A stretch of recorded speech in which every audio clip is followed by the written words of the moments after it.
गंब्रै गंबा गाफ्लायो ओमफ्राय माबा आरो अब्ला बबे लामाखौ किल'मिटारनि गेजेराव 15 ना 17 दालां दङ बेखौ बानायजोब्बाय साफा सारप्राइज बियो नै बे बुस्थुखौ दिनै हाग्रामा महिलारिनि मानसिफ्रा मिथियाखै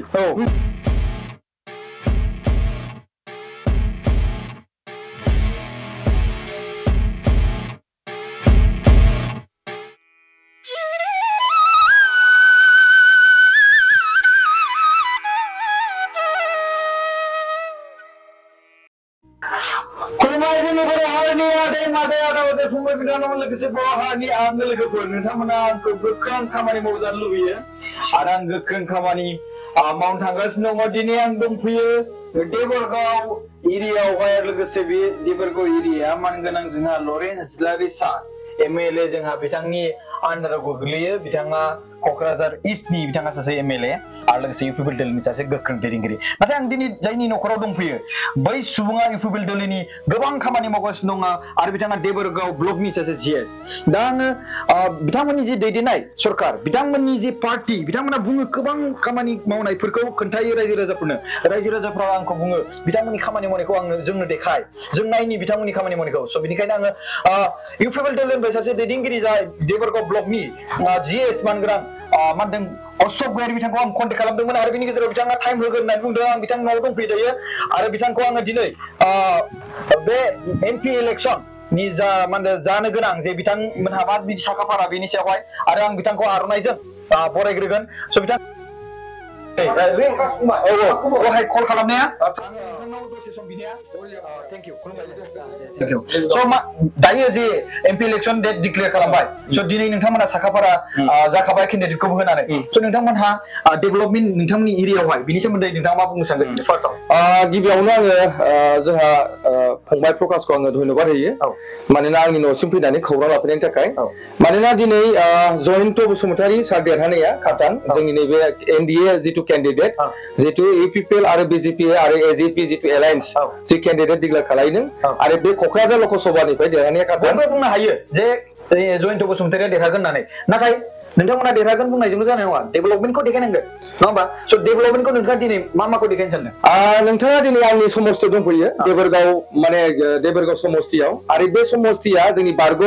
शिब हाग्रामा महिलारिनि समस्ति दा जोंनियाव मा होनो बिथाङा 15 बोसोर शिब हिसाबै दंमोन आरो 2 बोसोर इन्टारिमाव दंमोन गासै बिथाङा 17 बोसोर शासन खालामदोंमोन नाथाय नैबे 3 बोसोराव जोंनि प्रमोद बर' सार आरो एमएलए इस्लारि सारा मा खामानि मावदों आं नोंथांमोननो देखायगोन अके स' दिनैहाय जोङो बिथांखौ जोङो कल खालामनानै दहाय मर्निं समावहाय आरज गाबज्रिदोंमोन जोङो बिथाङा जोंनो दिनै समय होनो राजि बिथाङा लोगो लोगोनो बिथाङा गवाबो थांनांगौ बायदि बिथाङा प्रग्राम जाना दङ बा दसे सम होनायनि थाखाय नोंथांखौ आं गोसो गोरबोजों आरोबाव फिन गोजोननाय थाबाय स' दायो जोङो बिथाङा जि जायगायाव लांगोन बिथाङा जोंखौ जि जायगायाव दैदेनलांगोन जे माखासे डेभेलपमेन्ट खालामनाय बै डेभेलपमेन्ट खालामनायखौ देबरगाव एरियायाव जेसेबांखि डेभेलपमेन्ट खालामदों बेखौ बिथाङा देखायनो जों राजि स' लेट्स गो रायजो राजाफोर दिनै थांनि जोङो आरो एक्सप्लर खालामदिनि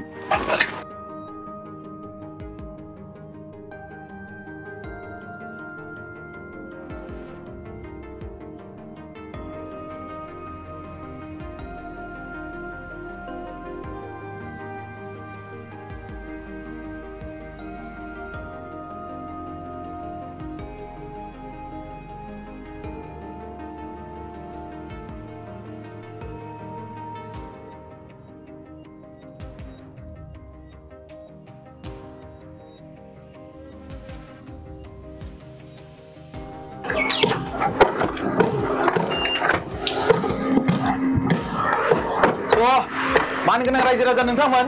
दायो जोंहा मानगोनां मानदों अशोक गयारि बिथाङा बे जायगायाव लाबोदों जोंखौ दायो बुंदो बिनि सोमोन्दै एसे बियो जाहैबाय जोंनि प्रमोद बर' सारनि दैदेननायाव बिसिडिसि मडेल बिसिडिसि बेबायदि जोंनि देबरगाव समस्तियाव जों मोनथाम बिसिडिसि मोननो हादों आरो बियो दिनै जाफुंसारबाय आरो दा बर्तमान जोंनि चेयारमेनबो दङ चेयारमेन बिथां दङ मा नाम बिथांनिया रहान बसुमतारी अके रहान आरो बिथाङा बे बिसिडिसिनि चेयारमेन आरो बे 25 लाख माने बिटिसि गभर्नमेन्टनिफ्राय थांनाय माने 2021-22 नि बाजेटआव हमजानाय बेबायदिनो जोंनि मा होनदों देबरगाव समस्तियाव मोनथाम कालगाव सुबाइजार बिनि उनाव कुलटुगाव आरो बिनि उनाव आमगुरि अके सिङाव एसे हाबनि नामा हाबजायो औ बिनि बेनिफिटनि सोमोन्दै बे सेन्टारखौ खुंनायनि बेनिफिटनि सोमोन्दै एसे फोरमायना हो औ सियारजोंबो बुंफबजोब्बाय बेहाय जेनेरेलि जा चेयारमेना एसे बुंनो हागोन बेखौ अके बेनि सायाव आरो दाथ' सिगां समाव जोंना सिगांनि गभर्नमेन्टआव जेनाखि कालगड़ सबाइझाराव बिदि अफिस गैयामोन नाथाय जोंनि दा बिटिआर सरकारा जोंनि बे कालगड़ सबाइझाराव बिसिडिसि अफिसखौ लुफुंनानै होफैनायनि थाखाय बा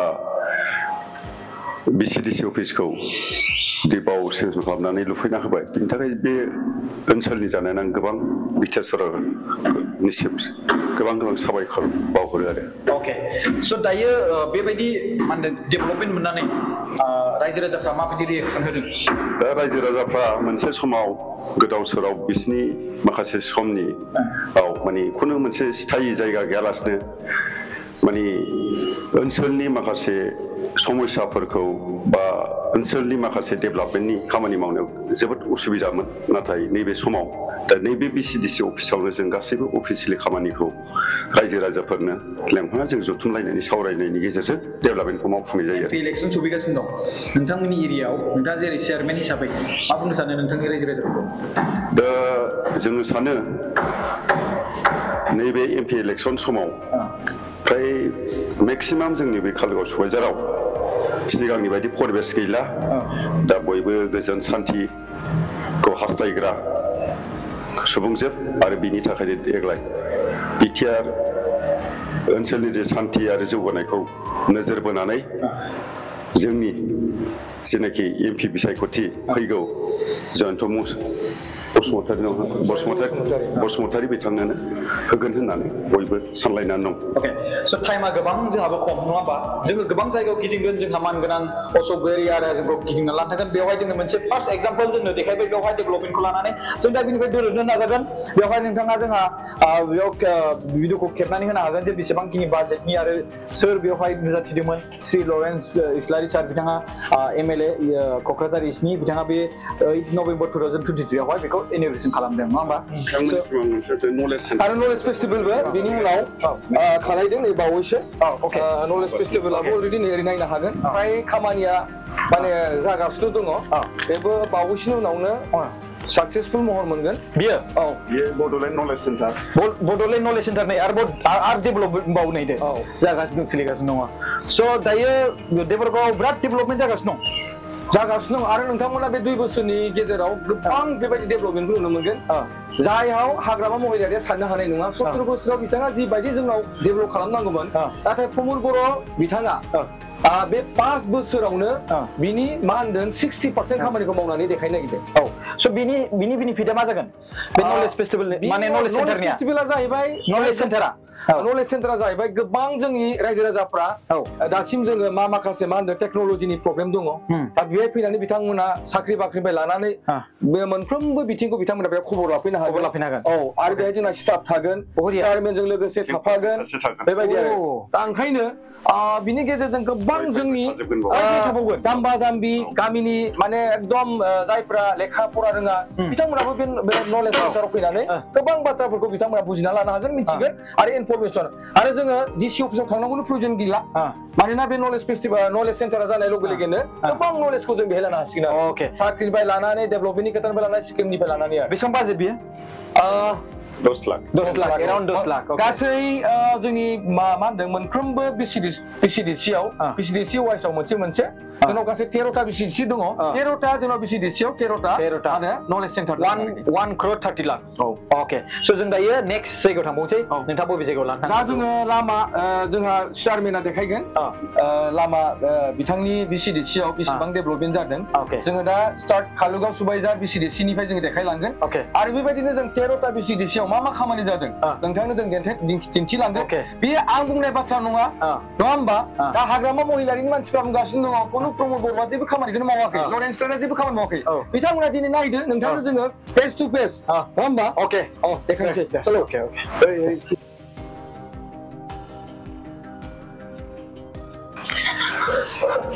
बे फोथारनि थाखाय जिहेतु फोथारा खालि नुयोमोन मानोना बेयाव फैनानै जोङो गोबां फुटबल गोबां बेबायदिनो स्पर्ट्सनि बिथिङाव जिखुनु प्रग्रामानो जा जोंहा मोनसे स्टेज गैयामोन दा बेखौ नुनानै जोंहा लरेन्स स्टारि सारा सानसे बेरायफैदोंमोन चेयारमेनखौ बुंदोंमन चेयारमेना खावलायनाय बायदिनो प्रमद बर' सारनिफ्राय बिनानै नैबेखिनि स्टेजखौबो बानायना हरदों आरो दा बेथ' कालुगाव सुबायटानि थाखाय बहुत गोजोनथाव बाथ्रा मानोना बेहाय दा जोङो पार्मानेन्ट मोनसे स्टेज मोनबाय जिहेतु नङाबा जों टेम्परारि बानायबाय थानांगौमोन फैसा थाखा गारोमोन दा जों मोजां मोनसे डिसिप्लिन बाबो बेहाय जों खेल कालचार जिखुनु इभेन्ट जोङो बेहाय खुंनो थाखाय जों हासै आरो दा बेनि सोमोन्दै बे अपेन मेम'रियेल हलखौ मारै आरो सोरनि मुङाव बानायदों आं बेनि सायावसो माने फोरमायनो सानदों खालुगाव नामबो दोनदों आरोखि थारमाने जोंहा मोनसे समाव बडलेण्ड मुभमेन्टआव नर्थ क'क्राझार आन्चलिक एबसु हिसाबै फार्स्ट सासे बेरस्रां मंगलियान मुसाहारि होननाय मैद' कालुगावनि बिथाङानो जोंनि फार्स्ट मुंख्लं आरोखि दा बिथांनि नामै खुनु मोनसे अनुस्थान प्रसेस्टान बानायनाय जायाखैमोन दा जोंहा गोसोखांलायनानै जोंनि बे ओनसोलनि इन्टेलेक्सुयेल आरो एमएलए सारनि नाजानायाव बेरस्रां मंगलियाननि मुङैबो सासे फार्स्ट क'क्राझार नर्थ क'क्राझार आन्चलिक एबसुनि मार्चियार्स हिसाबै बिथांनि मुङैबो ओरै बेरस्रां मंगलियान अपेन कमिउनिटि हल हिसाबै बेरस्रां कमिउनिटि हल हिसाबै हलथुगाव प्लेग्राउन्डआव नुनाय जाथोंसै होननानै बिथाङा सेंसन खालामना बे मोनसे बाथ्राखौनो आं बुंनो सानदों मानोना प्रमद बर' आरो लरेन्स स्टारि सारा रावखौबो डिनाय खालामाब्लासो जोंनि बर' हारिनि थाखाय जिहेतु दिनै जितु बिटिसि मोनबाय जों बिटिआर मोनबाय बे मोननाया सोरबा सासे सानि थाखायल' मोनाखै जायफ्रा दिनै अबिथिरायै जिउ गारलांबाय जायफ्रा दिनै बर' जाथिनि थाखाय बावसोमनो खामानि मावलांदोंमोन बै बेक्तिफोरा दिनै साफा साफा गोमालांनो हमदोंमोन दिनै बेखौ बुखांनायजों लोगोसे बिथांमोनखौ मोनसे मेम'रियेल हिसाबै दिनै नैबे न'खौबो बिनि नामावनो दोननाय जादों आरो दा बेनो मोनसे जोंनि बिराद देरगाथाव आरो जों सानो दिनै हाजारखि जेखि बुङा मानो बिपिएफनि पक्षनि मानसिफ्रा नाथाय प्रमद बर' आरो जितु लरेन्स स्टारि सारमोननि जितु नेतृत्व जि सिन्ताधारा आरो बेखौ हयथ' जोंनि साफ्रोमबो इन्टेलेक्सुयेलफ्रा बेखौ बुजिनो खुनु बाखि गैया आरो दायो फैगोन समाव जोंनि केन्डिडेट एनडिए जों फोसावजानाय केन्डिडेट जयन्त बसुमतारिया देरहानाया मा होनदों 100%। स' बियो बे लामाया बेबोथ' जोंनि बिटिआर माने सरकारानो बानायनाय बियो 7,81,000नि स्किममोन बियो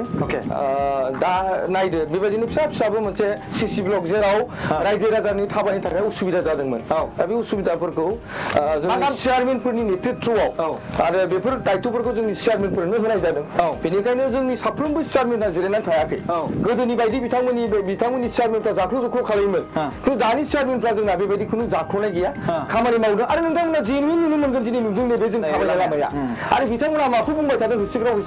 जे बिथांमोना जेबो खामानि मावा बे गामि ओनसोलनि गामि ओनसोलाव बेबायदि नोङो मा होनदों 500 मिटार 600 मिटार बेबायदि लामा बानायनानै आरो मा नांगौ आरो गामि लामायाथ' बेबायदिसो ना हाब्रुमोन बे बै समाव बिराद हाब्रु जायोमोन बेहाय थांलाय फैलाय प्रब्लेम जायोमोन दाथ' जथेस्थ'खिनि रायजोआथ' मोजां मोनदों दा ओंखायनो रायजोआ सोलायनायखौ मोनदों परिबर्तन जादों आरो प्रमद बर'नि जि सरकार बे सरकारखौ बिथांमोना 25आवबो मा होनदों जेरैखि जाया खाबथाना लाखिगोन होनना बुंदों आरो जोंनि बे समस्थियावथ' हाग्रामा महिलाया गावनि सिन्था खालामनो गोनां मानोना जेंनाया फैगासिनो दङ जों बांद्राय खोथाफोरखौ दा बुंजोबला खिन्थु 2 बोसोर सम दंबावो जोंहा खामानि मावनो बे 2 बोसोराव गोबां खामानि जाबावगोन जोंनाव गामिनि मुङा मा बेयो हलथुगाव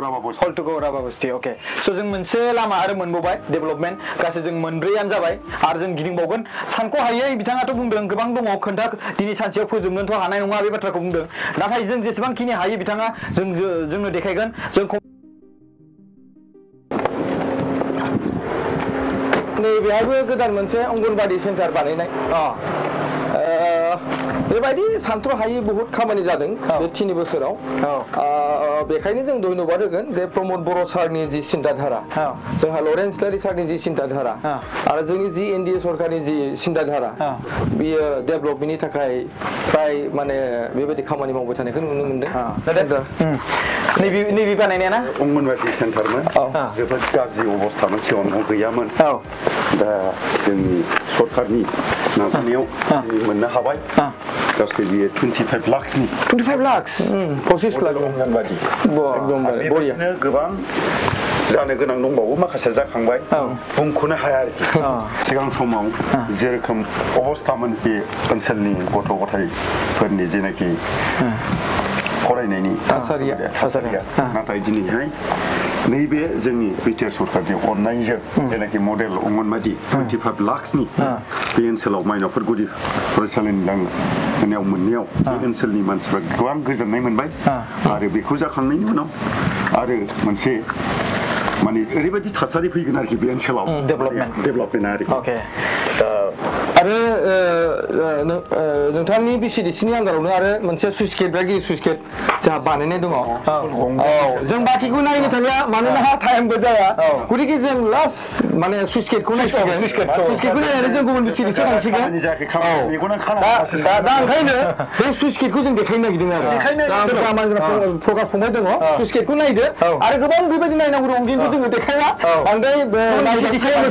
गुबुन बिसिडिसियाव जोङो बिनि उनाव नायसैलाय आरो सुइस गेटआव थांगोन सुइस गेटखौ नायना फैनि बेजोंनो जों थांनो हागोन बेजों थांनो हागोन बेजोंनो बियो ब्रिक केनेल गामि ओनसोलफोरावनो बेबायदि जोङो मा होनो जिहेतु जोंहा बोथोर फैयोब्ला दैबाना जायो दा दै थांनो थाखाय जोंना नाला गैया दा बेबायदि थिगैनो दा जोंनि मा होनदों नै ब्रिक केनेलबो जों बानायना होनाय जादों आरो जोंनि सरकारा गामि ओनसोलफोरावनो दा ओंखायनो गामि ओनसोलफोराव ओरैबायदि दा उन्नुत जाबोदों दा बे उन्नुत जानायखौ नुनानैनो जोंनि साफ्रोमबो रायजोआ हाजारखि हाग्रामाया गिदिर गिदिर लेक्सारनि माखासे खामानिफोरखौ नुबोनानै हाग्रामा महिलारि सारनि खोथाखौ खोनालोगो सोरबा खालु बिलौ गोसोफ्रा माने गिखांनाय गोसोफ्रा थिया थिया जानाय बे बाथ्राया आइ आफामोना दाबो बुङो माने नोंथांमोननि सरकारा दायो माने मोनसे मेसेज खालामनो होनो नागिरदों आरो माने जे नोंसोर जुदि टाउन एरियायाव गैयाब्लाबो माने नोंसोर गामि एरियायावनो टाउन बायदि माने बे केनेल सिस्टेम दाथ' नाय नों जेनेबा क'क्राझार टाउनाव जेरैबायदि डेभेलपमेन्ट जानांगौमोन थांनाय 17 बोसोराव बिथांमोना जोङो मानि थाखाय दैबाना जाबाय थादों क'क्राझाराव जिहेतु बिथांमोना बेबायदि ब्रिक केनेलनि सुबिदाखौ बानायना होआखै दै थांग्रा लामा गैया दा ओंखायनो जोंनि सरकारा बिनि सायावबो मोजां मोनसे इनिसिएटिभ लादों आरो प्रमद बर' सारा एक्सपार्ट मानसि लाबोनानै बेखौ नायगिदिंदोंबो नायदिंनायनि गेजेरजों बावैसोनि उनावनो आरो दैबानानिफ्राय जों माब्रैबा रैखाथि मोननो हायो बिनि सायाव हाबाफारि लादों आरो गामिबो थिग बेफोरबायदियैनो दानि गामि गेजेर सिं गामिफ्रावबो बेबायदि ब्रिक केनेल बानायनायखौ नुनो मोनदों आरोखि जाबाय दे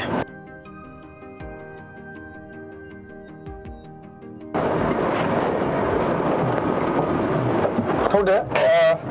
बै खाथियाव थांनानै रायलायनोसै जायगाखौ नायदो खाथियाव जोंनि बिटिआर सरकारा प्रमद बर' सरकारा खामानि मावदोंना मावाखै बयखौबो नाहरदो बे सुइस गेट सल' होमबाथ'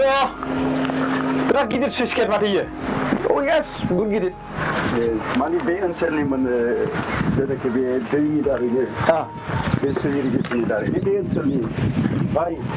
10टा 12टासो गामिया माने बेजोंनो आबाद मावनानै दैखोनानै माने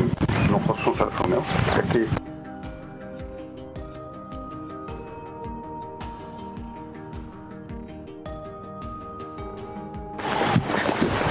नायदो फंबाय बेबो मोनसे सुइस गेट बियो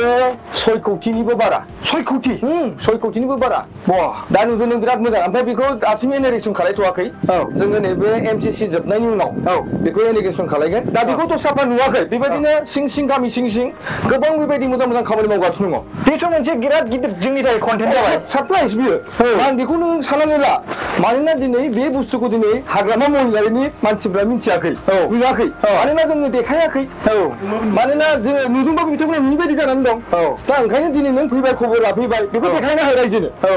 दिनै बिटिआरनि ओनसोलनि मानसिफ्रा मिथिगोन जे हाग्रामा महिलारिनि समस्थियाव जे बेसेबां मोजां खामानि जागासिनो दं जोंनि मानगोनां लरेन्स इस्लारि सार प्रमद बर' सारनि नेतृत्वआव दिनै इसेबां गिदिर 6 कौटिनिबो बारा बे सुइस गेटआ जादों आरो बिनि उनाव आरो बावैसोनि उनाव बेहाय माखासे दौरां ब्रिजबो बानायनायनि खोथा दा आं सानो माने गोबां माने रायजोफोरा मोनसे समाव खस्थ' जादोंमोन आरो बे खस्थ'आ दिनै मा होनदों जोंनि नैबे सरखार फैनाय लोगो लोगोनो बिटिआर सरखार फैनाय लोगो लोगोनो लासै मा होनदों जोबलांनो हमगासिनो दङ दा ओंखायनो जोंहा 2 बोसोर दंबावो आरो बे 2 बोसोरखौ जुदि मेगन मिसेबनानै जुदि रायजोआ एसे धैर्य खालामबावोब्ला जिहेतु जों बिथांमोनखौ 70 बोसोर टाइम होदोंमोन खिन्थु आं नुनाय मथेब्ला नोंसोरनो खालि 2 बोसोर नांलाया 3 बोसोरनि गेजेराव जि जथेस्थ' बेबायदि खामानि आंनो मावनायखौ जि रायजो राजाफोरा देखायबाय बे 3 बोसोरनि गेजेराव जि मावदों बेखौ नायनानैनो नोंथांमोना देरहागोनखौथ' निश्चितभावे 100% मानोना फैगोन 25 आव हाग्रामा महिलारि सारा गावनि समस्तिखौ बियो गारनानै लाखा गुबुनाव गेलेनोबा साननानै लाखा खिन्थु नैबे देबोरगाव समस्ति हिसाबै जुदि बिथाङा भट गेलेनांगौबा आं सानो बे जेननाया खाथा आं बेफोरखौ नुदोंबाथ' बे मोनसे रिजाल्टआनो सहैबाय आरो जों सानो दा हाग्रामा महिलानि थाखाय फिटनेस सासे माने मा होनदों केन्डिडेट नांलायलाया लेंग्रा खाना खुजा जिखि व्यक्तिखौ होआ मानो देबोरगाव बायदियाव 100% प्रमद बर'नि नेतृत्वआ देरहागोन आरो बिटिआर सरकार दानायाव बिनिफ्रायबो अंखिदार हिसाबै सासे बाहागो लाहैगोन जोंनि इउपिपिएलनिफ्राय जाय मानसिया बे एरियानि एमसिएलए बै एमसिएलए गैयाब्लाबो नोंथांमोना जाय अपोजिसन पार्टिनि एमसिएलए बैसोरनि जायगायावबो नोंथांमोना डेभेलपमेन्ट खालामदों बे गोबां साननो गोनां बाथ्रा दा नोंथांमोना बे जायगायाव देरहायाखैमोन नाथाय बे जायगायावहाय बिपिएफ दैदेनगिरि एबा हाग्रामा महिलारिया माने एमसिएलए हिसाबै देरहादों नाथाय नोंथांमोना बे जायगायाव बिथांमोननि जायगानि सोद्रोमाफ्रा सिगाङावहाय भट होआखैमोन दां बेखौ साना लाबानो नोंथांमोना एरियाखौ ओनसोलखौ डेभेलपमेन्ट खालामनांगौ बेबायदि जे थिंकिंजों मावदों बे रायजो राजाफोरनि थाखाय सारप्राइज आरो गोमोथाव बाथ्रा आरो मोनसे बाथ्रा जोंनि इउपिपिएलनि सिन्ताधाराफ्रा बा इउपिपिएलनि जि साननाय हनायफ्रा जोङो दुगा बुंनानै लालाबाया जोङो प्रेक्टिकेलि खामानिया जेब्ला जाखाङो अब्लासो जोङो मानसिफोरनो खोन्थायो जों जायनि सिगां दामलाबायनो बायो उमुक जानोसैनो उमुक खालामनोसैनो बिदिखौ जों बायो दा जोंनिया प्रेक्टिकेलि जों नोंथांनो प्रेक्टिकेलि देखायबाय नोंथाङाबो नायनो हाबाय जे प्रमद बर'आ मावदोंना मावमाराखै आरो आंनि दारै रायजो मावदोंना मावमाराखै नुबाय नों आंनि दारै रायजो राजाफ्राबो नायबाय दा नुबाय येस दा ओंखायनो जाय बिथांमोना दिनै बेखौ नायदों नोंथांमोना साननानै नाय जे बिथांमोना गिदिर लेक्सार होबाबो जों बेखौ मानिनानै लानो नाङा दा दिनै बे पाब्लिकफोर दं बिथांमोनजों एसे जों माबा सोंनानै लानि राजा बाबु ओरै फैलाय मा गामि बे गामिया मा गामि हा मा गामि बे गामिखौ खोन्था गामिनि नामा मा नाम माबा माबा बर' हा गेट नायनो फैदों बे गेटआ माबायदि मोजां मोनगोन नामाखै बे गेटखौ गामिखौ मोजां नुबायना गोजोननाय मोनगोन नामा आदै सासे दं आदैया गामिखौ मिथिगोन गोजोन मोनबाय दा होमबा थांनाय समावहाय बानायाखैमोन दानि इउपिपिएल सरकारा बानायबाय बिनि सायाव मा बुंनो सानो बेफोरखौथ' जों फुराना खामानि थालांनाय ना मानाय जोंखौ मिथिला आरोखि जों दा मावखांदों ना मावाखै जों दा मिटिं दं नालाय गामियाव बे बाथ्राखौनो होनदां दा नोंखौ नुनानै आं लोगोनो नुनानै आं नोंनाव सोंनो लुबैबाय जेनेबा सिगांथ' गैयामोन दा दंमोन सिगांथ' गैयामोन दा दङ दा बे हिसाबै नों मा बुंनो सानो दाथ' मोजां नुदों जोङो मोजां नुदों अब्ला नोंथांमोननि मथेब्ला दानि सरकार खामानि मावगोन ना मावाखै मावदानो होनांगौ जाबाय जोंथ' मा होनबावनो नुबाय नालाय नङा होमबा नुबाय नालाय जोंनि बे आयंनाव थांनि आयं खुलुमबाय मोजां ना मा गामि बियोथ' जोंहा माबा होनो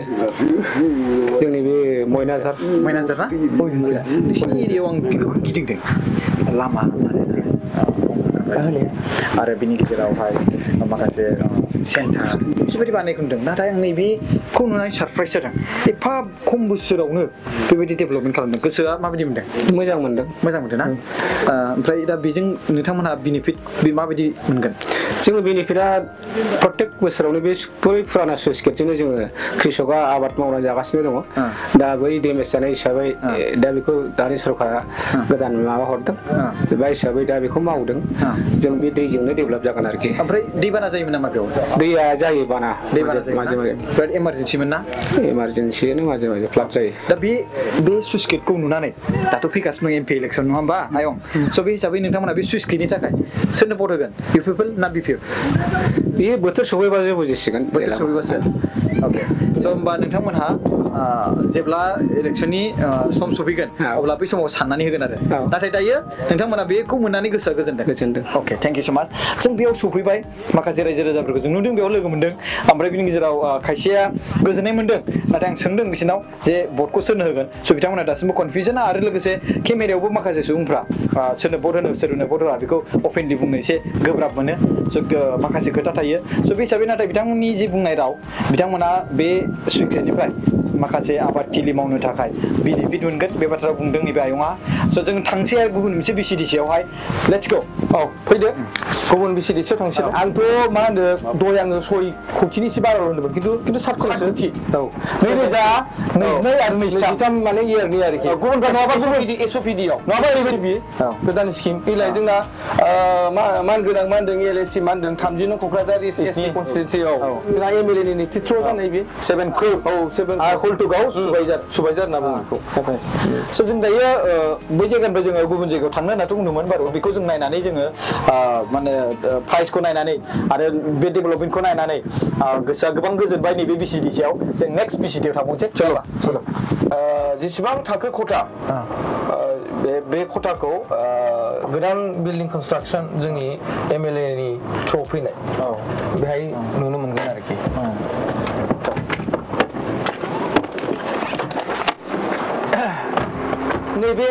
बे कनसेप्टआ जाहैबाय जोंनि बिटिआर प्रमद बर' सारनि जेब्ला जोंनाव डिसि बर्नाली रेखा दंमोन बिथांखौ बुंदोंमोन जे बेखौ मोनसे मणिपुराव बिथाङा मोनसे भिजिट खालामना मोनदोंमोन ओमफ्राय मा होनदों एमजिएनजिकानि गेजेरजोंनो 2023-24 नि गेजेराव एमजिएनजिकानि गेजेरजोंबो जे जोङो वाइटिं सेट प्लास लाइब्रेरि जाहाथे जोंनि गथ' गथायफोरखौ बेहाय दोनफैयो गार्जेनफ्रा बेहाय थानानै बिथांमोना लेखा सेखाबो फरायनो हागोन वेटिं आरोना वेटिं सेट चेयारमेन दङ बायद' चेयारमेन अके खुलुमबाय मेडाम नोंसिनि दैदेननाय सरकाराव आइजो माहारिनिबो चेयारमेन पस्टखौ होदोंना होदों येस हाग्रामानि दिनावथ' बिदि होआखैमोन दा जोंनि बिटिआर सरकारनि नेतृत्व प्रमद बर'नि साननायाव जोङो जथेस्थ'खिनि आइजोफोरनो जों चेयारमेन भाइस चेयारमेन होदों आरो मोनफ्रोमबो नोंथांमोना नुदों जे जोंनि दल हंगदनफ्रावबो बिथांमोनखौ जों मोजां फट' होनायखौ नुनो मोनदों मानोना हाग्रामानि दिनावथ' बिदि गैयामोन साबि गैयाबाबो जों बाहेरानिफ्राय नायसै ओमफ्राय आरो बे लामाखौ जिहेथु जोंहा लामा गोसोम मोनदों जानायनि मोनसे पस्ट माबा गायखेरफोरखौहाय आच्छा ओमफ्राय नोंसिनाव जों माबा मोनसे बे जिथु जोंहा मा होनो मैखुननि मासरुमखौबो जों नायनो हायो औ मासरुमखौबो जों नायसै मासरुमबो खालायनाय दङ बा बेबायदिनो आं होनदों ना दहायनो गासै 13टा बिसिडिसियाव बेलेग रोखोमनि जोंनाव खामानि मावनाय दं मानोना थांनाय मा होनदों 17 बोसोराव हाग्रामा महिलारिनि दिनाव जिहेतु बिथांमोना बेबायदि बिसिडिसि वाइजआव मोनसेबो बिथांमोननि साइनबोर्ड गैया खामानि मावनायखौ नुनो मोननाय नङा आरो बिथांमोना एमजिएनजिकानि नामाव जाख्ल'नाय आरो मोनसे लामाखौनो मोनब्रै हमनानै बिथांमोना मोनसेबो स्किमखौ साक्सेसफुल खालायाखै नाथाय जोंनि दिनाव दा स्वयं चेयारमेना बुंगोन दा आरो बिथांमोननि नेतृत्वआव जोंनि चेयारमेनफ्रा आं दहायनो होनदों भद्र जोंनिया जेनुवेन मावो खामानिफोरखौ आरो बेबायदि मावनायनि थाखायनो दिनै जों नोंथांमोननो देख फेस टु फेस देखायनो हादों आरो स्मार्ट रुमखौ नागिरनोसै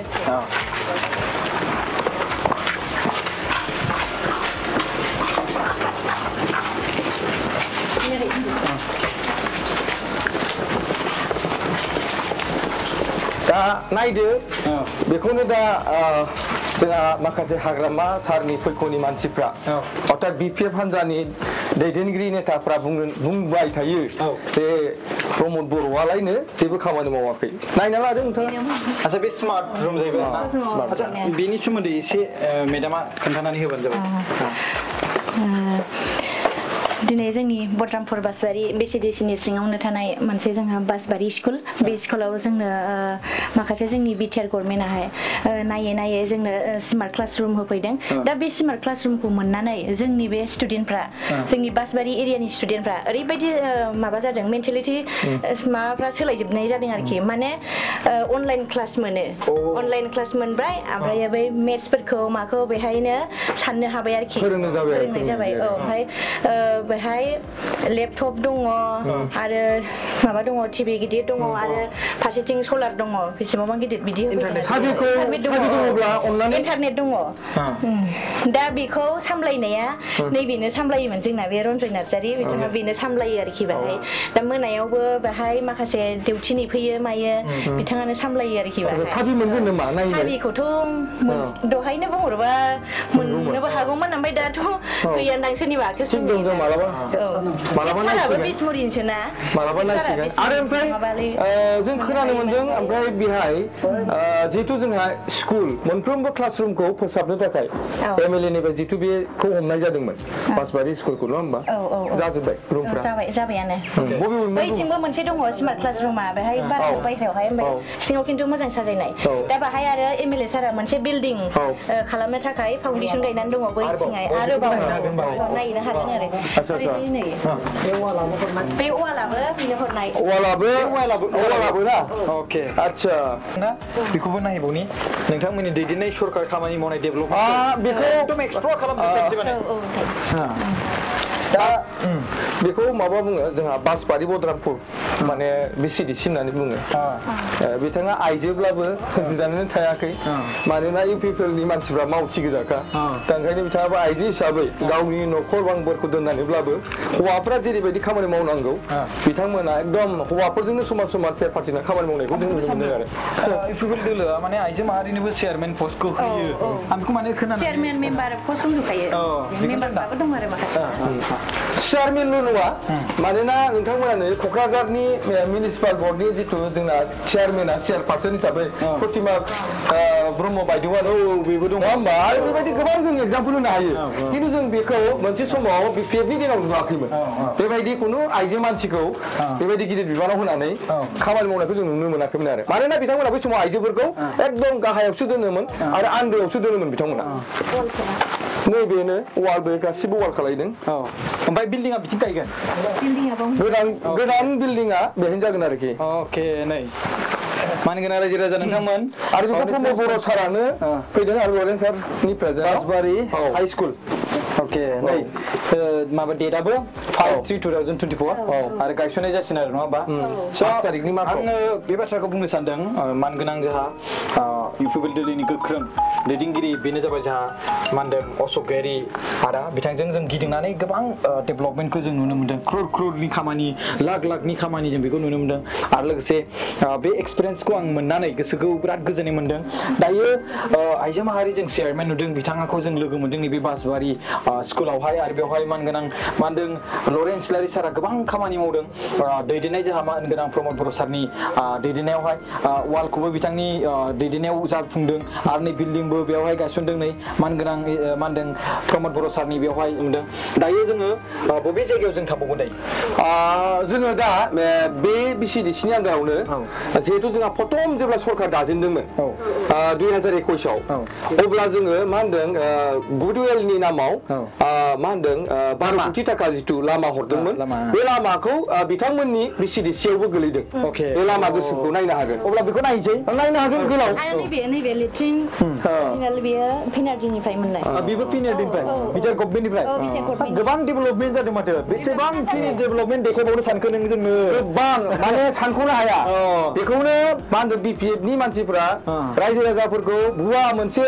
बिथांमोना बुंनानै माने मिसगाइड खालायदों जे इउपिपिएलआ जेबो मावाखै इउपिपिएलआ मात्र खुगानि नामाव खुगाल' बुंदों आं दहायनो होनदों डाइरेक्ट खोथा इउपिपिएलआ खुगाजों बुंनाय नङा मावनानैसो देखायो आरो मावनानै देखायनानै साक्सेस जानायनि थाखायसो नोंथांमोननो जों देखायदों आरो जोंनि चेयारमेना स्वयं प्रेक्टिकेलि देखायगासिनो दं स' जों दायो लामाखौ नायबावनो नामा आरो माखासे जोंना एमजि रेगाजों मोननाय ब्रिक केनेलफोर दङ बेफोर ओरैबायदि सुन्दर जादों जोंनि जायगायाव बेखौबो नायनो हागोन नायनो मा मोनलाय बियो बासबारि बियो मा होनदों 355 नं बासबारि एलपि स्कुल जोंहा मा होनदों थांनाय माने इलेक्सनाव बुद्धदेब मुसाहारि बिथाङा जितु केन्डिडेट हिसाबै दारायदोंमोन बिथांनि न'आ बेहायनो खाथियावनोखा बेमोन ना खाथियावनोखा नैबेनो नैबे सिदायानो आरोखि दा बिथांनि न' खाथियावबो मोनसे बे एलपि स्कुल दं बे एलपि स्कुलजोंनो मोनसे मा होनदों जोंनि बिटिआर गभर्नमेन्टनिफ्राय हरनाय मा होनो नलेज सेन्टार बे 2022-23नि स्किम आरोखि 10 लाखनि नायदो 10 लाख बेनो आरोखि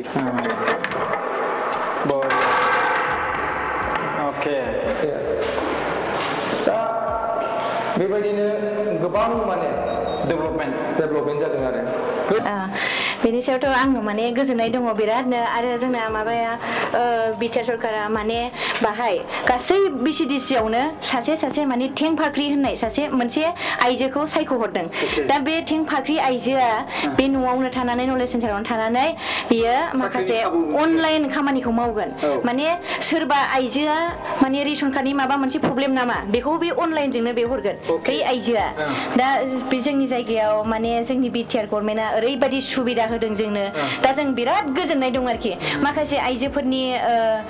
थांनानै थानायनि राहा लामाबो जोंनो दिरुननानै होदों आरो जोङो माखासे आइजोफोरा 17 बोसोर जोङो गावनि रोंगौथिखौ लानानै जों सिरि थानांदोंमोन माने जोंनो मोनफ्रोमबो खामानियाव मोनफ्रोमबो हाबाफारियाव जोंनो मोनसेबो सुबिदा होयैयाव जोङो मेगन नुसेयावबो मेगन खानि बायदि जानानै जों थानांदोंमोन टेलेन्टफोरखौ माने इउटिलाइज खालामनो मोनाखैमोन आरो माने मोनाखैमोन जोङो फैबाय बिटिआर सरकार जानाय लोगो लोगो जोंनि माखासे आइजोफोराबो ओरैबायदि दावगालांबाय जोङो दा जोंनि जायगायाव मोजां रोखोम सुबिदा फैबाय आरो जों माखासे उन्दै गथ'साफोरखौबो जोंहा माखासे फोरोंलांनायनि जों चान्स सुबिदाखौ लागोन बे न'आवनो जिरायनानै माखासे अनलाइननि आदब खायदाजों आरोखि नैबे दा एमपि लोकसभा फैगासिनो दं बेनि सोमोन्दै एसे बे एमपि इलेक्सन फैगासिनोआथ' जोङो माने जोंना इउपिपिएल दोलोनि जानानै जोङो गासैबो स्ट्रंखा जोंनिया माने जोंनि बिसिडिसि आरो प्राइमारियाव गासै आइजोफोर आरो पेरेन्टफोर जोंहा स्ट्रं माने जानानै दं जाय जों जानजि खाब्रानानै दङ आरो जोंनि जायगायाव सासेबो मानसिया दोरोराखै फावसयाखैबो जोङो जेरै दं बिदिनो दंगासिनो आरो माखासे जयनिं जानो मानसि फैगासिनो दंबावो जोंनि आखायाव दा बेखौ जोङो कयेक दिननि गेजेराव जोङो जयनिंखौ लाबोगोन आरोखि जों गोबां जायगायाव गिदिंगासिनो दङ दा जों बिनि उनाव आरो जोङो लामा देखायगोन प्रथम जोंनि सरकारा बिटिआर सरकार जानाय लोगो लोगोनो साफ्रोमबो जोंनि टिएलसिसि चेयारमेन जोंनि एक्स जायफोरा जेननाय केन्डिडेट बिथांमोननो खामानि हरनायमोन आरो बे खामानिखौ बिथांमोना मोजाङै मावफुंसारदों गुडिवेलनि खामानि आरो बेखौ जों ससे थांबा मोनगोन दाना जों लामा सम देखायनोसै इलेक्ट्रिकनि लामा जिहेतु प्रथम जितु बिटिआर सरकार जादोंमोन अब्ला प्रमद बर' सारा जोंहा मानगोनां मा होनो बुद्धदेब मुसाहारि सारनो दायथ' होदोंमोन आरो बे हिसाबैनो बे खामानिखौ मावदों 3 किल'मिटार बे लामाया टटेल बर्डारपुर होनना बुङो फुरा 3 किल'मिटार आरो अब्ला बबे लामाखौ बा बबे खामानिखौ बिथांमोना जायाखै होननानै बुंगासिनो दङ नोंथाङा स्वयं दिनै बुंदो बिथांमोना बुंदों लामा जायाखै दालां जायाखै माबा माबि जायाखै होननानै बिथांमोना बानस'लागासिनो दं 17 बोसोरजों जुदि 3 बोसोरखौ रिजायनानै नायोब्ला जोङो बिथांमोननिबो बांसिन साक्सेसफुल खामानि मावो मेडाम नों मा बुंनो सानो बिनि सायाव आंथ' बेनि सायाव बे लामाखौ बानायनानै जोबोद गोजोननाय मोन्दों माने जोंनि जायगायावहाय 3 किल'मिटार बेसेबांबा गोजाननिफ्राय जोङो माखासे साइकेलफोरजों हान्थिग्रा मानसिफोर दं बाहाय अखा हागोन माबा हागोन दा बाव हाखर हाला जायोमोन दै जों बिजों थाबायनाङोमोन हाब्रु दैब्रु थाबायनाङोमोन आरो बाहाय गोबां दालां दङ 3 किल'मिटारनि गेजेराव 15था ना 17था दालां दङ बेखौ बानायजोब्बाय साफा खालबाहा दालां बैबायदि दालां गोलाव गिदिर आरोखि बेखौ साफा बानायजोब्बाय बे लामाजों लोगोसे आरो गैयाबाबो मोनसे दालाङा माने 20-25 लाखनि खमाव जाया दालाङा बेबायदि बुंबायानो 15थासो दालां दङ आरो बे 3 किल'मिटारनि जायगायावनो होमबा बे रायजो राजाफ्रा बेसेबां मोजां जादों हान्थिनो थाखाय मोनसे समावथ' हाब्रु दंमोन दलाङानो प्रब्लेममोन औवानि दलां बायबाय थायोमोन खिन्थु बिथांमोना 17 बोसोर मावनो नुवाखै बेखौ अब्ला बे जायगानि चेयारमेन हिसाबै बे रायजो राजाफ्रा जि एसेबां डेभेलपमेन्ट मोनदों बेवहाय नोंथाङा मा सानो बिसोर सेल्फिस जागोन नामा बिसोरथ' माखासेफ्राथ' बिदिनो थाखायोनोसै बेखौथ' जों बयबो मिथिखागौ आरो जोंनि गासै रायजो राजा जोङो आइ आफा बोराय बुरि बेन्थ' जाबाय बिसोरो माने बिराद गोजोननाय मोन्दों आरोखि बे लामाखौ मोननानै बेबायदि थाबायनो मोननानै बिराद सुबिदाखौ मोननानै एकदम फुरा जोंनि बिटिआर सरकाराव बाख्नायदों आरोखि मोजां मोनदों आंनि बुंनायनि ओंथिया जाहैबाय सेल्फिस मिन्स माने डेभेलपमेन्ट मोननानैबो ओमफ्राय बिथांमोनहा मोनाखै होननानै बिसोर गावसिनि इन्डिभिजुवेल प्रफिटनि थाखाय सोरबा रां होयोबा बेखौ लानानै बिथांमोनहा गुबुननो माने डेभेलपमेन्ट खालामैनो भट होनाय स' बेबायदि सेल्फिस जागोन नामा बिदिया माने जोंनियाव बांद्राय माबा गैया आरोखि गैनाया गैया बाराद्राय ओमफ्राय खयेकजना दङ आरो बिदि आरोखि ओमफ्राय नुबाबो नुवाखै होनो बानायदोंबाबो बानायाखै होनो बिदिया जेरावबो जायगायाव दंखाजोबो आरोखि दा बिदि बिथांमोना सानाव ससमा गोसोम गारनानै बिथांमोना बे लामाजों थाबायगोमा ओंखायनो बिथांमोना नुवा थारमाने बेबायदि बाथ्राखौ बुंनांगोन आरोखि स' जोंहा मानगोनां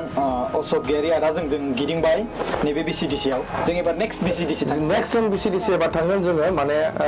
इस्माइलि गाव महनपुराव थांगोन बेहायबो गोबां बेबायदि डेभेलपमेन्ट खामानि मावनायखौ नुनो मोनगोन जेरै बे नैबे बासबारि बलरामपुर बिसिडिसियाव नुबाय आं होनदों ओंखायनो जोंनियाव 13टा बिसिडिसि दङ बे 13टा बिसिडिसियाव माने अनेक रोखोमनि खामानि मावनायखौ नुगोन आरो समा जुदि जानाय मोनब्ला जों गोबां बुस्थु देखायबावगोन बिसिडिसियावथ' गोबां डेभेलपमेन्ट दंबावो आरो जाहाथे जास्ट एग्जाम्पलनि थाखायसो जों मोनफा बिसिडियाव एसे गिदिंदों नङा होमबा स' जाहाथे जोङो गासिखौबो दिनाव गिदिंजोबनोथ' हानाय नङा नाथाय समबो माबा खोथा नाथाय बबेबा मोनसे बिसिडिसियाव थांबानो जों डेभेलपमेन्टखौ नुनाय नङा होमबा बे सिस्टेमखौसो जोङो रायजो राजाफ्रा मोनथिनो लुबैदों नालाय स' जों बेयाव नायफैबाय थारैनो नंमारगौ जे बेवहाय डेभेलपमेन्टआनो जागासिनो दं गोबांनो आरो बिनि गेजेरावहाय दा रायजो राजाफोरा बिनि फिथाइ महरै नोंथांमोननो एमपि इलेक्सनावहाय मा होयो बेखौ नोंथांमोननि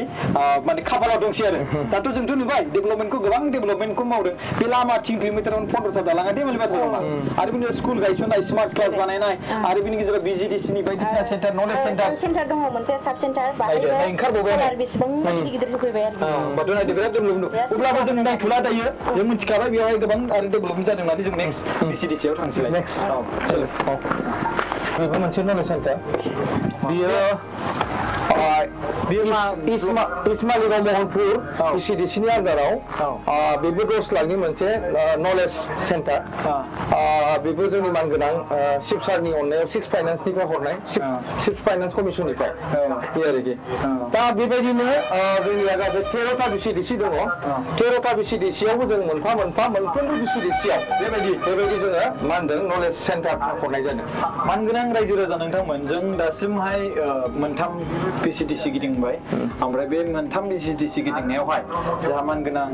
अशक गियारि आदाया जोंखौ लानानै थांदों आरो बेवहाय बिथाङा बुंदों जेरै बेबायदिनो बिथाङा देखायगासिनो दङ गोबां माखासे डेभेलपमेन्ट दायो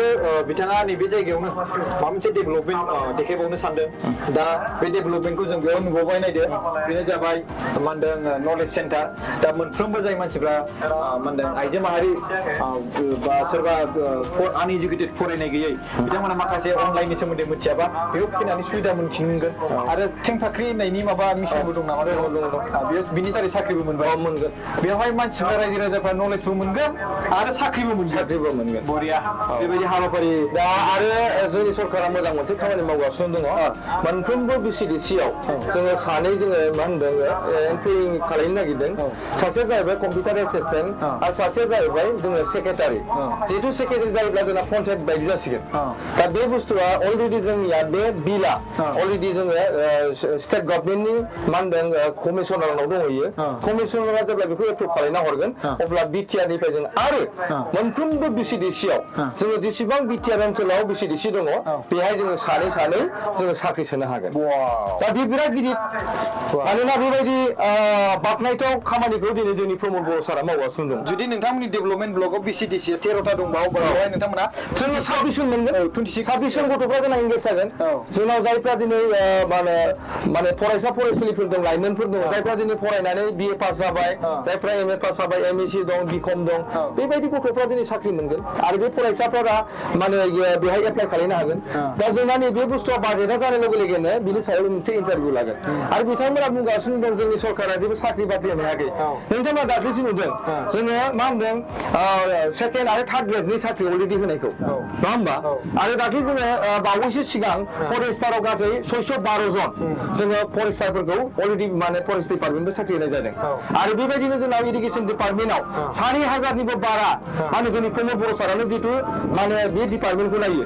बेहाय गोबां मानसिफ्रा एसिस्टेन्ट प्रफेसार भाइस प्रिन्सिपाल बेबायदिनो मा होनदों एसिस्टेन्ट टिचार बेबायदिनो माने बिथांमोना साख्रि बाख्रिखौ मोनदों आरोखि आरो बाखि जोंना जे जायफ्रा टेट क्वालिफाइड दङ बिथांमोनखौ नैबे एमसिसि जानायनि थाखाय होथ'नाय जायाखै एमसिसिनि बिनि उनाव आरो बेबायदिनो गोबां साख्रिफोरखौ एनाउन्समेन्ट खालामनाय जागोन आरो बिथांमोना बुंदोंमोन जे साख्रि बाख्रि होनो हाया दा स्पर्ट्स डिपार्टमेन्टआव दाख्लै बावै 40 जन जिहेतु जोंहा साब डिभिजनेल जितु डिस्ट्रिक्ट स्पर्ट अफिसार जों होनाय जादों कोच होनाय जादों आरो बिनि उनाव जोङो मा होनदों फिजिकेल इन्सट्राक्टरफोर जोङो बेबायदिनो गासै 40 जन मा होनदों स्पर्ट्स डिपार्टमेन्टआव साख्रि होनाय जादों आरो थांनाय गोबां सम जितु माने जेब्ला हाग्रामा महिलारि सारा जेब्ला सरकार सालायदोंमोन बै समनिफ्रायनो गोबां जोंनि बर' लाइमोन सेंग्रा सिख्लाफ्रा स्पर्ट्सजों जिहेतु जोंहा बर'फ्रा रिलेटेड गोबां मानसिफ्रा सोरबा मेडेलिस्ट मोनना फैदोंमोन इन्टारनेशनेल नेशनेल लेभेल गुबुन गुबुन इभेन्टफोराव नाथाय बिथांमोननोबो बे समाव जेबो होआखैमोन नाथाय जोंनि बिटिआर सरकारा प्रमद बर' सार आरो जोंनि दावबायसा बर' सारजों बिथांमोना सिन्था धारा खालामलायनानै स्पर्ट्सनि एक्सपार्टफोरजों रायलायनानै बिथांमोननोबो सासेयाव 1 लाख खरै मा होनदों कंकेशर नार्जारि एक्सेलेन्सि एवार्ड मिथिबायना बेबायदि नोंथांमोना गासै 101 माने 101 मानसिखौ दाख्लै जोङो 1 लाख खरै होनाय जादों आरो गोबां मानसिफ्रा मोजां मोनदों सोरबा साख्रि मावनानै दङ बिथांमोना सन्मानखौ मोनाखैमोन गभर्नमेन्ट सन्मानाथ' बिराद गिदिर बाथ्रा मानोना बिथांमोना बेबायदि सन्मानखौबो होआखैमोन दा बिथांमोना थाखा फैसाफोरखौ बै समाव मिस इउज खालामदोंमोन खिन्थु जोंनि सरकारा दा थाखा फैसाखौ मिस इउज खालामाखै मानोना सोरबा सासेया माबा मोनसे मोनदों सोरबाया जुदि एवार्ड मोनदोंबा सोरबाया नै माबा मोनसे अनसाय बिथांखि मोनदों सोरबाया गियान सोरां बिथांखि मोनदों बेबायदिनो गोबां जोंनि गेजेराव जों खामानि मावदों आरो नोङो आं मोनसे बुस्थुखौ खोन्थानो आं बेहायनो लुबैदों जिहेतु जोंना जोंनि मा होनदों क'क्राझार आं क'क्राझारखौ इन्टार क'क्राझारनि खोथाखौनो बुंदों आरोखि दा जोंनो इन्टार क'क्राझारनि गेजेराव जोंनियाव गासै मा होनदों एनडिएनजेखा जिथु खामानि जिहेतु जोंना पिएमजेवाइजि होनना बुङो बे बुस्थुखौ मा होनदों बिपिएफनि दिनाव 17 बोसोराव मात्र 16,000 क'क्राझाराव खालामनो हादोंमोन 16,000 नाथाय जोंनि 3 बोसोराव जों ओरैबायदि साक्सेस खामानि मावनो हादों जोंनाव गासै 74,900 जों न'खौ साक्सेस खालामनो हादों 3 इयार्सआवनो गासैबो बाथ्रा बुजिबायना आरो एजिहल जुदि बिटिआर ओनसोलाव जुदि नायोब्ला बिटिआर ओनसोलाव गासै जोंहा मोनबा डिस्ट्रिक्ट जाबाय दा बे मोनबा डिस्ट्रिक्टआव जुदि जों जुदि नायो अब्ला पिएमजेवाइखौ जोङो बे 3 बोसोराव 2,56,800 जों साक्सेस खालामनो हादों आरो बिथांमोननि दिनाव मात्र 81,000ल' टटेल इन्टार बिटिआरआव माने इन्टार बिटिसिआव आरोखि बे एकदम रियेल आरो बेखौ नोंथांमोना नायनो हागोन आरटिआइ खालामनाबो नायनो हागोन मानोना बे आं फट'खौ लानानैसो बुंदों बाथ्राखौ मानोना आरो नोंथांमोना नुगोन जोंनि क'क्राझार डेभेलपमेन्ट ब्लकआ मोनसे समाव 17 बोसोरनि दिनाव सबसे गाहायसिन ब्लकआव दंमोन माने बिराद गाज्रिथारमोन आरो रेकर्डआ नाथाय जोङो मानिनांगोन सासे जोंना भिडिअ फैदोंमोन जायहा रिटायारमेन्ट जाना थांबाय दाख्लै बावैसो बिथांनि नामखौ जों बाख्नायनांगोन सुमिर बसुमतारी सार भिडिअनि दैदेननायाव गोबां नारा नाथा नाजानानै बिथांमोननि स्टाफफोरानो नारा नाथा नाजानानै जोंनि थिथागुरि अर्थात जोंनि क'क्राझार डेभेलपमेन्ट ब्लकखौ दिनै आसामनि गेजेराव बिथांमोना मोनसे पजिसन लाबोनो हादों आरो दिनै पिएमजेवाइजि होनना बुङोब्ला नाम्बार 1आव दं जादों आसामाव सबसे गाज्रिसिन रेकर्डआव दंमोन 17 बोसोराव नाथाय प्रमद बर' सारनि दैदेननायाव दिनै जोङो नाम्बार 1आव क'क्राझार डेभेलपमेन्ट हिसाबै दङ होमबा साननानै नायदो जे मा खामानि जायाखै बबे फारसेथिं गाराखै नोंसोर इडुकेसनावबो चिरां डिस्ट्रिक्टखौ नाम्बार 1 डेभेलपमेन्टखौबो नाम्बार 1 नानै गारियाव गाखोदो जोंहा बेलेग लामा नायबाय दाना आं नोंनो मोनसे लामा देखायबावनोसै जिहेतु जोंनि प्राइमारिनि मानसिफोरबो दङ प्रथम जोंनि बिटिआर सरकारा जेब्ला माने सरकार जादोंमोन बे समाव जोंहा बुदिदेब मुसाहारि सारनो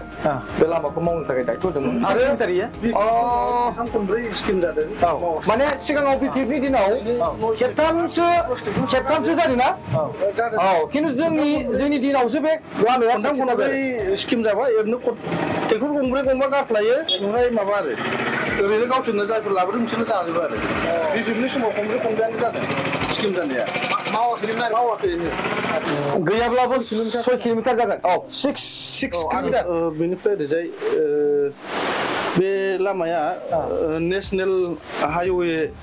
निफ्राय बे दानथाबारि लामानिफ्राय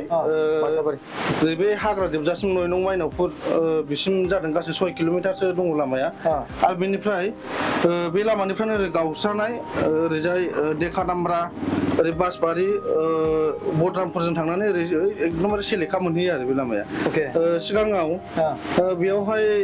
खनथाम खनब्रै जादोंमोन बिपिएफ सरखार जानाय समाव बे लामाया नाथाय बिथांमोनहा जायफोर लायो जायफोर मावो बिसोरनो जाजोबो आरो बिदिनो ट्रेक्टर गंब्रै गंबा गारो दाम्पार 9 खान 10 खान गारबाय ओरैनो गावसोरनो जाजोबो आरो मोनसेबो साक्सेस जाया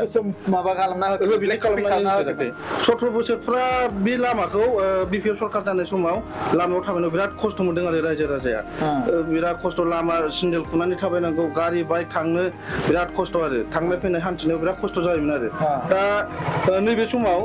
3 बोसोर जायैयावनो जेब्ला जोंनि प्रमद बर' सरकारा आरो फैयो बिटिआर सरकार जायो अब्लानो जोंनि बड'देब मोसाहारिया देबरगाव ब्लकनि टिसिएलसिसि चेयारमेन बड'देब मोसाहारि सारा टिसिएलसिसि चेयारमेन जानाय लोगो लोगो बेखौ लाबोनानै गुडविलनि स्किमजों मावफैदों आरो दा जे मावदों बियो साक्सेस जादों बिराद मोजां मोनदों रायजो राजाया जोंनि ओनसोलनि रायजो राजाया 17 बोसोर भुगिनांनाय बिपिएफनि सरकाराव भुगिनांनायनिफ्राय रैखा मोनदों आरो आচ্ছা बिदिब्ला बेबायदि डेभेलपमेन्ट मोननानै नैबे एमपि इलेक्सन थाखाय रायजो राजाफ्रा मा रिएक्सन होगोन एमपि इलेक्सननि थाखाय जोंनि सेल्फिसथ' जाया जोंनि ओनसोलावथ' बिराद मोजां रायजो राजाया जोंनि माबायाव बिसमुरि एरियायावहाय सिगांनिफ्रायनो मोजांखा आरो दा बेफोरबायदि डेभेलपमेन्टखौ मोननानै जोंनि रायजो राजाया फ्राय साबसिन मोनदों आरो गोजोननाय मोनदों प्रमद बर' सारखौ बिराद साबायखर बावदों आरो जोंनि बिटिआर गभर्नमेन्टखौ बेल' नङा जेब्ला बिटिआर गभर्नमेन्ट जादों अब्लानिफ्रायनो जोंनि रायजो राजाया निस्सय गोबां डेभेलपमेन्टखौ मोनदों जौगानायखौ मोननो हादों हमना लादो जोंनि बिटिआर गभर्नमेन्टनिफ्राय फोसावनाय माखासे फ्लेक्सि स्किमफोर गियान सोरां बिथांखि अनसाय बिथांखि माइनाव सोरां फैदों अलरेडि आंनो प्राइमारि सेक्रेटारि हिसाबै आङो बेखौहाय डाटा खालामनो मोनदोंमोन दङ गासैहाय गियान सोरांनि थाखाय गासै 45 गथ'फोरा जोंनि बिटिआर गभर्नमेन्टनिफ्राय गियान सोरां बिथांखिखौ मोननो हादों आरो नै दाखालिसो 12 जन गथ'फोरा देबरगाव सिडिसिआव जोंनि प्राइमारिनिफ्राय बे अनसाय बिथांखिखौ गियान सोरांखौ आजावनो हादों आरो दा बिदिनो अनसाय बिथांखियावबो जायफोर गरिब गुन्द्रा दखान होनानै जाग्रा लामा सामा जेनेबा नों फिथा दखान सावनानै जाग्रा गय दखान होग्रा मैगं थाइगं बेफारि खालामग्रा बैफोरबायदिनि थाखायबो जोंनि प्रमद बर' सारा होनाय बे अनसाय बिथांखि स्किमखौ जोंनि प्राइमारिनिफ्रायबो गासै गैयाबाबो 30-32 जनसो बेनिफिसियारिफ्रा मोननो हादों आरो जोंनि जायगानिफ्रायनो दा रायजो राजाफोरा बैफोरबायदि स्किमखौ मोननानै बिराद गोजोननाय मोनदों आरो मोजां मोनदों सल्युसनाथ' बिजनेसमेन नङा होमबा बिजनेसमेन इसांखिनि थानानै बिजनेसमेन आरो हमना लादो माखासे बेरामिफोरनि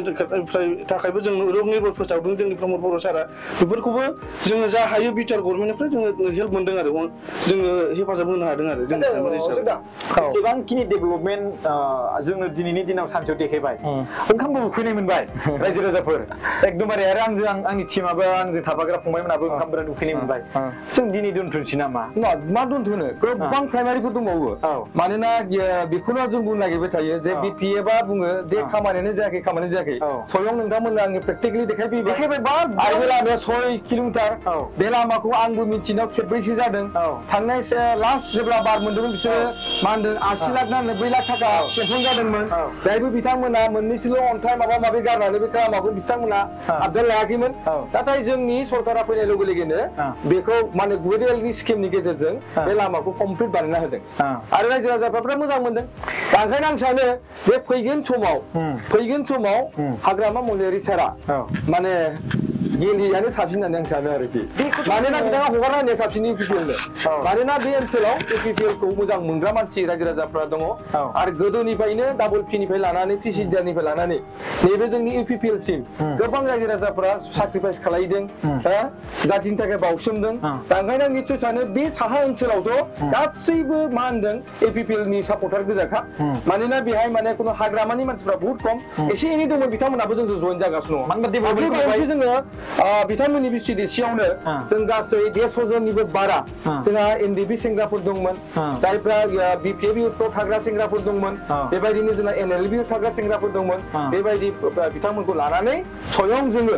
मा होनदों बिसिडिसिखौ लानानै जोङो जोंनि नेताफोरखौ लानानै स्वयं राजु नार्जारि दायाबो फैदोंमोन जोङो 150 जनखौ जइन खालामदों आरोखि दा बेखौ लानानै आरो गोबां मानसिफ्रा जइन जाजोबबाय थादों आरो दा ओंखायनो आं सानो डेभेलपमेन्टखौ जुदि नायबावनोब्ला जों नुनो बहुत देखायनो हायो आरो मानोना बेफोराथ' जथेस्थ' नङा जोंनि थाखाय जों जथेस्थ' मोनाखै आरो माने देखायबावनांगौ दङ माने जोङो आङो माने गिदिंबाय अशोक गयारि आदाजों आरो बिथाङा गोबां देखायबावनो जोंनो राजि नाथाय जोंनि उदैया मानियासै बेसो बाथ्राया दा जोङो गोबां भिडिअ खालामबाय गोबां जोङो बिसिडिसि नुबाय डेभेलपमेन्ट नुबाय दा बे हिसाबै बिथाङा जि जोंनो बाथ्रा खोथा होदोंमोन मोनसे बिसिडिसिआव ओरैबायदि डेभेलपमेन्ट जादों ओरैबायदि डेभेलपमेन्ट जादों लामा आरो नलेज सेन्टार स्कुलनि डेभेलपमेन्ट स' बेखौ जोंनो खोन्थाबाय बिथाङा आरो केनेल माने गामिखौबो बिथांमोना टाउन सिस्टेम बायदि मोनसे मा होनदों केनेल बानायनानै होलायनाय बेबायदि आसुरित बाथ्रा स' बेबायदि डेभेलपमेन्टखौ नुनानै माने जोङो फोथायनाय मोनबाय जे माखासे जि बिसिडिसि थाबावनाय बेयावबोथ' खामानि जाखादों होननानै निस्सय जादों आरो मानसि जेला उदैयाथ' ओंखामाथ' उखैखायो स' बे हिसाबै जोङो सम लानानै नेक्स्ट जोङो माने आदाखौ जों लोगो हमनानै जोङो गिदिंबावनो नाजागोन नाथाय जों फोथायनाय दङ मानो होनोब्ला जेसेबांखिनि जों बिसिडिसि गिदिंदों बे बिसिडिसिआव जोङो जेसेबां नोंथाङा बाथ्रा होदोंमोन खोथा होदोंमोन बेखौ जोंनो देखायनानै होबाय स' बे जों नोंथांखौ दायो न'सिम दोनहैनोसै न'निफ्राय पिकआप खालामदोंमोन न'आवनो दोनहैफिनसै स' बे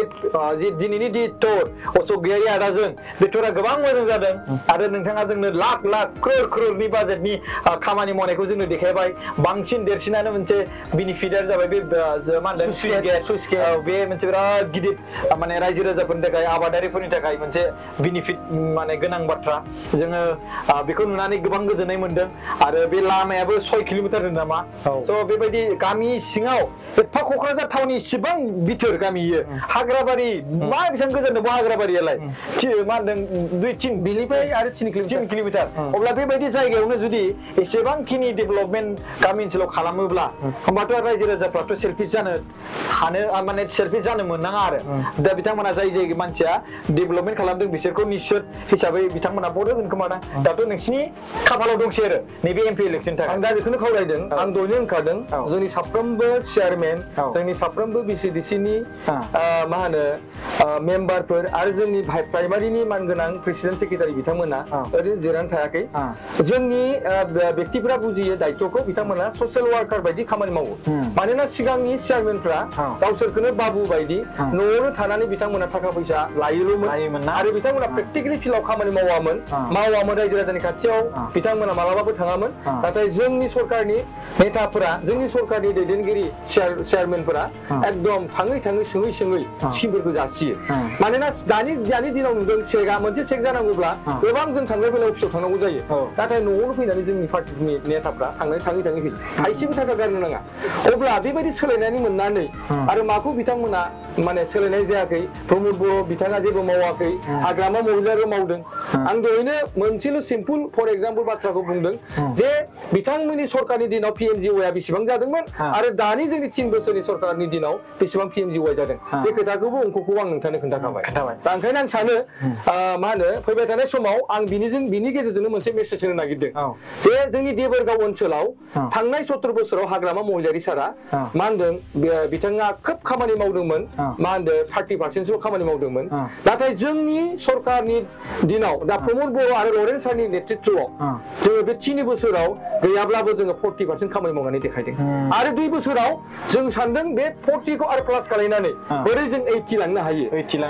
जों बिनि थाखाय जोंनि साफ्रोमबो मा होनदों नेताफ्रा जोंनि साफ्रोमबो कर्मिफ्रा मावनो थाखाय थाग थियारि जाबाय नायदो 17 बोसोरनि डिफारेन्सखौ 3 बोसोराव 40% आरो ओरै 20 ना 30% नामा अब्ला नायदो आरो नोंथांमोना आरो बेसेबां सम मोनबावोब्ला अब्लाथ' बिराद नोंथांमोना खामानि मावनो हाबावगोन बेखौ नुहुरबाय निश्चय मानोना जोंनि सरकारा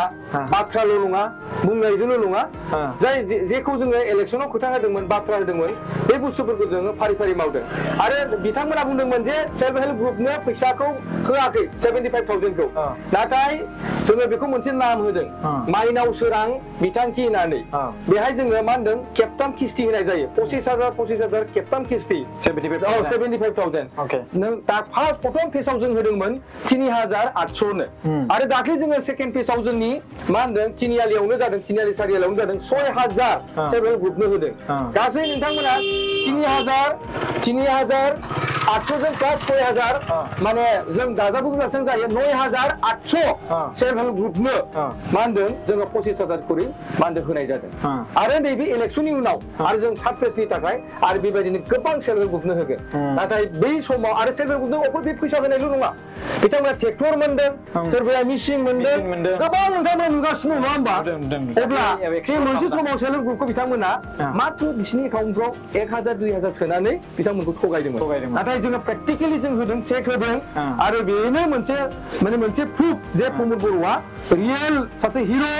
आरो प्रमद बर' बिथाङासो बे बिटिआर थानानै शान्ति परिबेसखौ लाबोनो हागोन आरो प्रमद बर'आसो दिनै बिटिआरखौ मा होनदों डेभेलपमेन्ट लाबोनायाव खामानि मावगोन आरो बिथांनि साननाय हनायाव जेब्ला जों बयबो रायजो राजाया जोंनि इन्टेलेक्चुयेल गासैबो मानसिफ्रा जुदि सापर्ट खालायोब्ला आरो जोङो जुदि स्कप होबावब्ला फिन पजिसनाव अब्ला जों सानो माने प्रमद बर' सारनि दैदेननायाव माने बे 5 बोसोरनि उनाव हाग्रामा महिलानि नामा लासै लासै गोमालांगोन मोनसे बाथ्रा बेवहाय बेरखांदों जे बिथांमोननि जि खामानि मावनाय खुगाजोंल' नङा खामानिजोंबो जोङो बिथांजों लोगो हमनो थाखाय मर्निंआव कल खालामदोंमोन दा जों दायो बेसेबां जाखो 4टा जाबाय दा बे 4टा बाजियाव बिथाङा जोंनो जि 4टा बाजिसिम जि बाथ्रा देखायबाय माने जि डेभेलपमेन्ट देखायबाय बै डेभेलपमेन्टखौ जों नुबाय खोथा मथे बिथाङा मा होनदों बाथ्राखौ मा होनदों बाथ्रा होनाय मथे डेभेलपमेन्टखौ देखायबाय बे हिसाबै जों गोसोआ गोजोननाय मोनबाय ओमफ्राय जों बेखौनो बुंगोन जोंनो दिनैनि दिनाव टाइम होनायनि थाखाय जोंनि गोसोआ गोबां गोजोननाय मोनदों नाथाय मोनसेल' बाथ्रा मानसिसो हां लायो आरो बेवहाय जे मोनसे जेरै गारियाव थाव गैयाबा गारिया खारा आरो जोंनि उदैयाबो जुदि आदार गैयाबाथाय जोंबो सोलिया उदैया गुग्रु गाग्रांगासिनो दं थेंक इउ सो माच टाइम होनायनि थाखाय थेंक इउ